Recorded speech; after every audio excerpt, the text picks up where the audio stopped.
सीताराम सीताराम सीताराम सीताराम सीताराम सीताराम ओ सीताराम सीताराम सीताराम सीताराम ओ सीताराम सीताराम सीताराम सीताराम ओ सीताराम सीताराम सीताराम सीताराम ओ सीताराम सीताराम सीताराम सीताराम ओ सीताराम सीताराम सीताराम सीताराम ओ सीताराम सीताराम सीताराम सीताराम ओ सीताराम सीताराम सीताराम सीताराम सीताराम सीताराम सीताराम सीताराम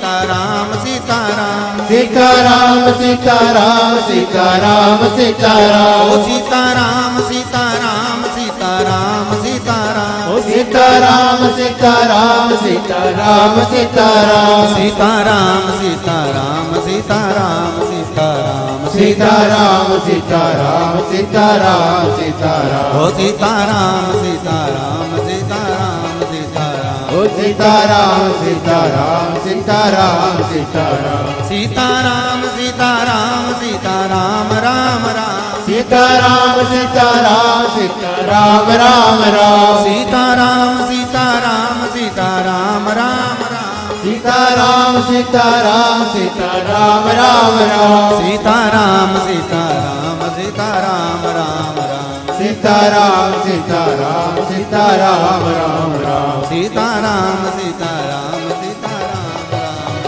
सीताराम सीताराम सीताराम राम राम हर हर महादेव हर भगवान शिव की कथा कर रहे हैं। शंकर ओगड़दानी त्रिकालदर्शी कैलाशी शिव अविनाशी भगवान शंकर बैठ गए प्रणत के पास में। प्रणत के पास में जाकर बैठे।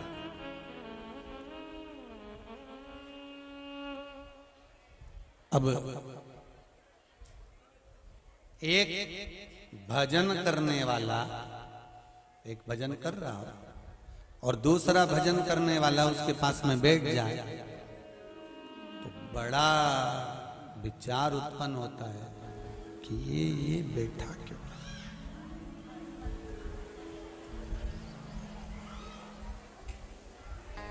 अच्छा, ये आप कभी कभी रिटर्न थोड़ा सा बड़ा रिटर्न आप कभी कभी थोड़ा भगवान को धन्यवाद जरूर दिया प्रतिदिन। और भगवान को धन्यवाद दो तो देव, साथ में तुम संत महात्माओं को भी धन्यवाद दिया गया। संत महात्माओं को धन्यवाद दो देव, साथ में तुम वेद व्यास जी महाराज को भी धन्यवाद दिया। वेद व्यास जी महाराज को धन्यवाद दो देव, साथ में ब्राह्मण जन को भी धन्यवाद दिया गया। ब्राह्मण जन को धन्यवाद दो देव, साथ में अपने घर के माता पिता बुजुर्गों को भी धन्यवाद दिया करो। घर के बुजुर्गों को धन्यवाद दो देव, साथ में अपने घर में जो बड़ा है उसको धन्यवाद जरूर दिया करो। कारण कि भगवान ने कितनी बड़ी कृपा करी है। सतयुग में यज्ञ करते थे तब फल मिलता था। बोलो सही है कि गलत है? त्रेता में यज्ञ करते थे तब फल मिलता था। द्वापर में स्वयं भगवान कृष्ण ने भी यज्ञ करे, यज्ञ करते थे तब फल मिलता था। पर धन्य है रे मेरे भोलेनाथ, बड़ी कृपा करी। कलयुग में भगवान को मालूम था कि बेचारा कहीं का तो पैसे वाला होगा, कहीं का गरीब होगा। तो जो पैसे वाला होगा वो तो यज्ञ कर लेगा, उसको फल मिल जाएगा। तो बेचारा इन गरीबड़ों का क्या होगा?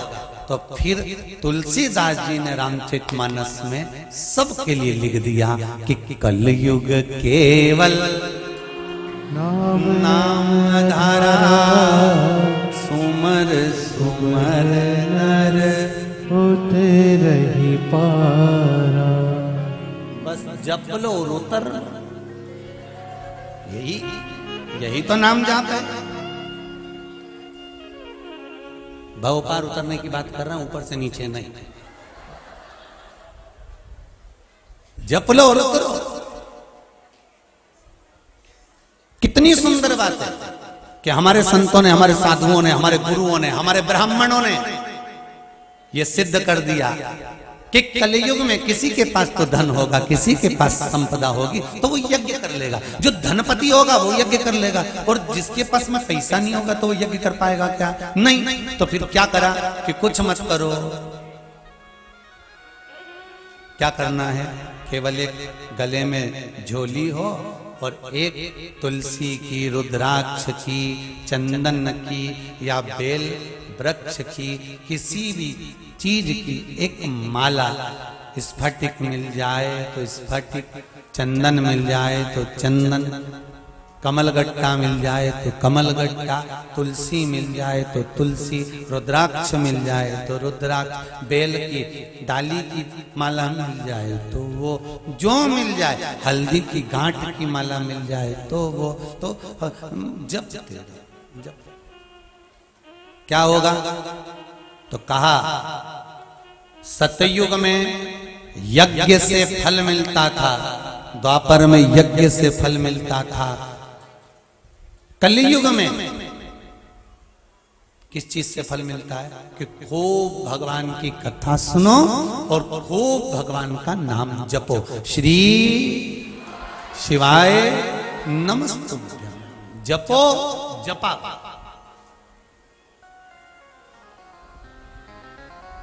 भोलेनाथ जी ने बहुत बड़ी कृपा करी है अपन सब पर। श्री शिवाय नमस्तुभ्यम मंत्र तो कजन कांच छुपा रखा था, वो तो कोरोना माता की जय हो जी ने इस श्री शिवाय नमस्तुभ्यम मंत्र को निकालकर, और क्या वर्णन करूं उस मंत्र का, देखिए आप कितना कितना। एक तो वो आंखों वाला था, एक गुरुदेव, मध्य प्रदेश जिला बुरहानपुर,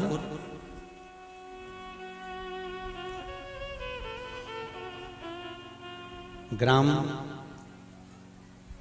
अब कौन सा लिखा है ध्यान में नहीं आ रहा, फोड़िया लिखा है, फोड़िया ऐसा कुछ लिखा है इसमें। कल्पनाबाई जगन्नाथ चौधरी, आप ही ने लिखा है पत्र? जरा माइक दो जरा।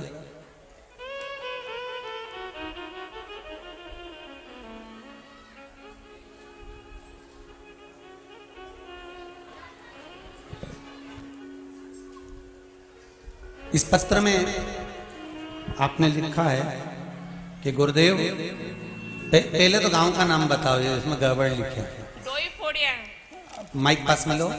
डोई फोड़िया, बरहानपुर जिला। जी, बरहानपुर जिला, डोई फोड़िया। अब आ गया समझ में हो? जी जी, बहुत बढ़िया। गुरुदेव,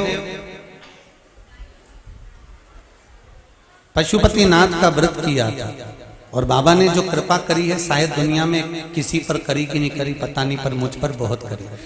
क्या कृपा करी? मेरे बेटे को अच्छी जॉब लग गई। माइक पहला सोमवार किया तो कॉल आया, और तीसरे सोमवार को 14 फरवरी को मेरा बेटा नौकरी पे लग गया। और लग गया नौकरी पे? बहुत बहुत और धन्यवाद। अच्छा पैकेज भी है गुरुदेव जी, पैकेज भी अच्छा है, चेन्नई की कंपनी मिली। कितना लाख का पैकेज मिला? 6 लाख। बधाई हो, बहुत बहुत बहुत बहुत बधाई बाबा। गुरुदेव, मेरे पापा भी आए हैं। पापा यहाँ का होंगे तो अच्छा होगा। आए हुए हैं वो भी? हाँ। चलो, बहुत बहुत साधुवादता है, बाबा की कृपा बनी रहे, विराजिए। श्री शिवाय नमस्ते। त्रेता में, सत्ययुग में, द्वापर में यज्ञ से भगवान प्रकट हो जाते थे, यज्ञ से भगवान प्रसन्न हो जाते थे, यज्ञ से फल हजारों लाख गुना मिल जाता था। पर संतों ने, ब्राह्मणों ने, गुरुजनों ने और मेरे वेद व्यास जी महाराज ने पुराणों में वर्णन कर दिया, शास्त्रों में लिख दिया कि आप एक काम करो कि कलयुग आ गया है और कलयुग में आपके पास में धन है कि नहीं है, पर एक काम तो कर सकते हो ना, एक काम तो कर सकते हो। क्या? भगवान का नाम जपो, भगवान का रिटर्न बढ़ाइए, भगवान का मंत्र जपो। आप भगवान का मंत्र जप करोगे, आप भगवान का स्मरण करोगे, भगवान का मंत्र जप करोगे तो सुख अपने आप प्राप्त हो जाए। अपने राम राम रटते रहो जब तक घट में प्राण, कब तो दीन दयाल के भनक पड़ेगी कान। अब जपो, कली काल में भगवान के नाम को जितना जितना जपा जाता है, भगवान के नाम का जितना स्मरण करा जाता है, उतना सुख, उतना आनंद है।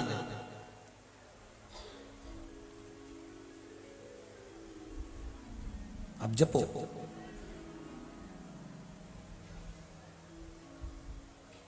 इसीलिए कहते हैं श्री शिवाय नमस्तुभ्यं, श्री शिवाय नमस्तुभ्यं, श्री शिवाय नमस्तुभ्यं, श्री शिवाय नमस्तुभ्यं, श्री शिवाय नमस्तुभ्यं। शिव महापुराण का ये मूल मंत्र है।